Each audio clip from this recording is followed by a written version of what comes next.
salam sejahtera, salam sehat untuk kita semua. Apa kabar teman-teman? Semoga kalian semua bersama seluruh keluarga dalam keadaan saja. Semoga hari ini diberikan kemudahan, rezeki bagi kita semua. Tetap semangat menjalani hari demi hari. Oke, kita bicara dengan Kapten Tim Nasional Indonesia, Bang Jai Izzas. Semalam, Jai bersama seluruh rekan-rekannya dalam tim Sassuolo mengarungi pertandingan pekan kelima di Serie A atau Liga Italia menghadapi tamu mereka, Udinese di Stadion Mapei. Dan hasilnya kita sudah tahu bersama, Sassuolo menang 3-1. Ini kemenangan kedua dalam 5 pertandingan terakhir mereka dan membuat mereka melonjak ada di posisi ke-12 klasemen sementara Serie A dengan 6 nilai. Hasil 2 kemenangan, 3 kali kalah. Sementara Udinese ada di posisi ke-11 dengan nilai 7. Menarik karena Udinese di pekan kedua kalau nggak salah ya, mereka mampu mengalahkan Inter Milan ketika bermain di Giuseppe Meazza. Mereka menang dengan 2-1, jadi ini tim yang bagus. Sekarang ketika mereka ke Mapei, ke markasnya klub Jai Izzas, tentunya peluang menang terbuka buat mereka. Kalau mereka bisa mengalahkan Inter Milan yang punya sederet pemain-pemain mewah di sana, ya. Tapi kali ini mereka tidak mampu berbuat banyak. Koordinasi lini belakang yang ditempati oleh Jai Izzas bersama Tarik Muhairovic, kemudian di kiri ada Deutsch, dan ada di kanan Walukiewicz. Ini menjadi back four terbaik yang selalu dimainkan oleh Fabio Grosso, pelatih kepala dari Sassuolo, dan bermain yang sangat bagus, menjaga daerah, menjaga pemain dengan sangat baik, membuat pemain-pemain dari Udinese itu sempat kesulitan. Memang kalau melihat penguasaan bola, ball position Udinese lebih oke, tetapi dengan 5 tembakan shot on target yang dilakukan oleh Sassuolo, 3 diantaranya menghasilkan gol. Ini cukup buat mereka untuk mengamankan 3 poin. Dan Grosso terus menaruh harapan besar terhadap Jai Izzas, pemain timnas kita yang dipersiapkan oleh Patrick Kluivert menuju ke putaran keempat pra Piala Dunia zona Asia di Jeddah nantinya. Dan 3 gol bagi Sassuolo itu diciptakan oleh Armand Laurenti, kemudian ada Ismail Kone dan ada Eduardo Enone. Sementara gol balasan dari Udinese dibuat oleh Davis. Ya. Dan poinnya di sini yang saya bisa katakan bahwa Jai bisa melalui pertandingan yang ketat dengan intensitas yang tinggi tanpa masalah. Ya, karena kita akan selama ini takut ini.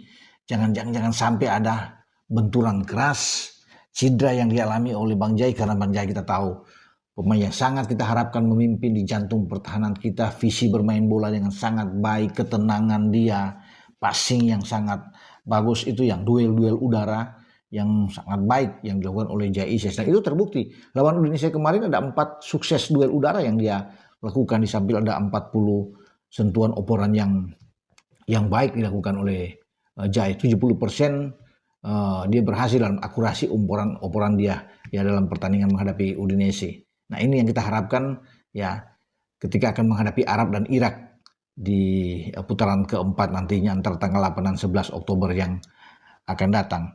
Ya, semoga ini bisa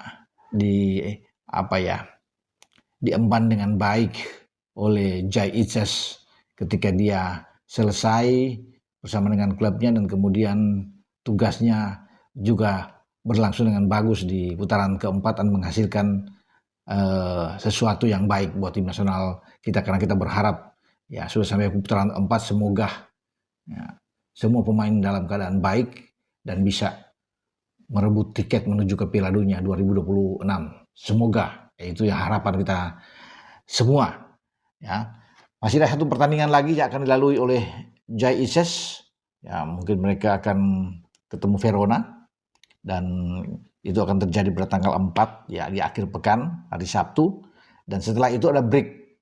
Jai sudah harus angkat kopor, maksudnya menuju bukan ke Indonesia tapi langsung ke Arab Saudi, ke kota Jeddah, karena kita akan bermain di Stadion King Abdullah Sport City, dan di sanalah semua pemain kita akan berkumpul Ya, harapan lagi sekali buat Jai.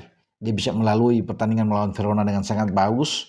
Ada kemenangan di sana sehingga 9 poin akan mengangkat lagi posisi Sassuolo itu bisa masuk ke 10 besar.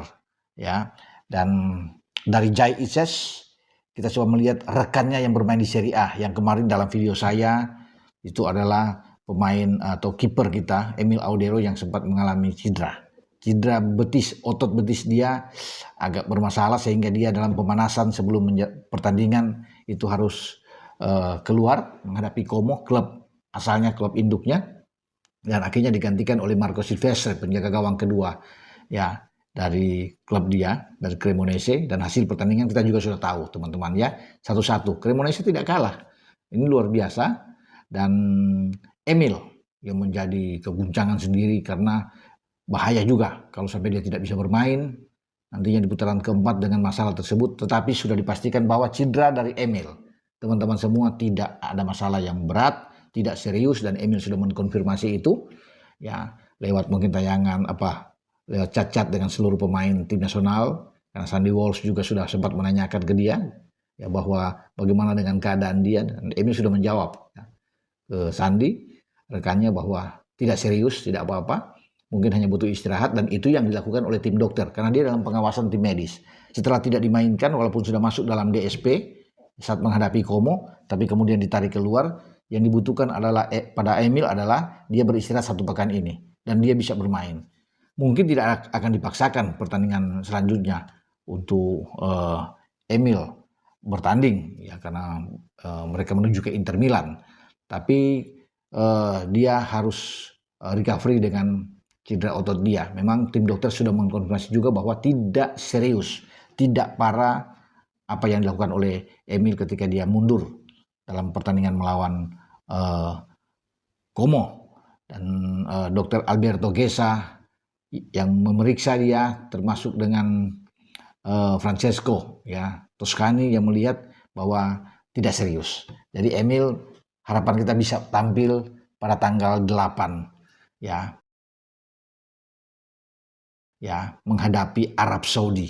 Ya, itu yang kita inginkan karena kondisi juga dari penjaga gawang kita yang bagus seperti Martin Paz juga sempat masih diragukan ya. Karena kemarin juga ketika bermain lawan Portland juga tidak ada nama Martin Paz yang dimainkan menghadapi lawannya di Liga Amerika. Karena dia memang masih membutuhkan recovery juga, walaupun ikut dalam rombongan, dan diharapkan dia masih bisa bergabung dengan timnas kita di Jeddah. Jadi kalau sampai Emil dan Martin Paz ini cedera, terpaksa Hernando yang akan main. Ya, itu akan harus dilakukan oleh Patrick Kluivert. Tetapi kita berdoa, ya pada waktunya nanti Emil akan sembuh, dan diharapkan pada pekan ini ya, ada keyakinan dari tim dokter dan Emil sendiri bahwa dia baik-baik saja. Ya, dia akan siap bermain membela Indonesia dalam pertandingan di Piala Dunia Zona Asia menghadapi Arab Saudi dan Irak. Nah, itu teman-teman yang boleh saya sampaikan kepada teman-teman semua. Ya, jangan khawatir dengan Emil Audero. Kita berdoa saja yang terbaik buat Emil dan dia bisa tersedia pada waktunya nanti. Dan semoga dia tidak dipaksakan dalam pertandingan akhir pekan ini, dia istirahat aja dulu. Ya, demi untuk masa depan Emil Audero karena dia menjadi kiper yang bagus ya bersama dengan Cremonese di Serie A musim ini, dan dia juga sangat berharap sekali bisa memperkuat Indonesia karena Emil punya ambisi tersendiri sama seperti Bang Jai membawa timnas kita Garuda kita terbang tinggi menuju ke Piala Dunia di Amerika 2026. Dengan saya Bung Ropan, ciao. Auto itu aja channel.